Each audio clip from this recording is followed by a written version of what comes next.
Update time. So it's been about 4 months now. We've had this bike. I've taken to the beach, put a lot of miles on her. Very, very happy with it. The quality has been very good. A couple things have been added since last time you saw it. Had my cell phone holder, must when you're riding around. I added a light here. This mounts on, has a couple different settings. Works fantastic when I'm at the beach. I like to be able to see where I'm going at night. Added a little cup holder for my bottle, or bottle holder. Added a rack for the back. This rack actually attaches right here to the seat stem here, and it works out really nice. It's good for like 20 pounds or so. I just put small things on it, and I put some elastic cord on here. I am disappointed with the kickstand though. The stock kickstand is absolutely awful.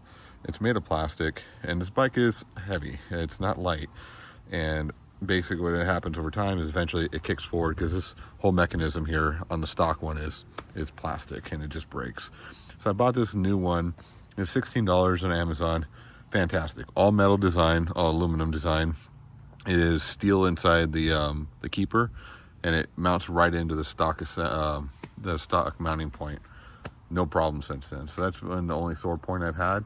Otherwise, it's been fantastic. Bike will last about an hour of constant riding, which is generally between 12 and 15 miles. It's using the motor primarily. You get about 12 to 15 miles with a little bit of assist. If you're using just the power of the motor and you're just barely trying to assist it, it will go about 9 or 10 miles depending on varied terrain. If it was mostly flat, you probably get the full 12, 13 miles out of it.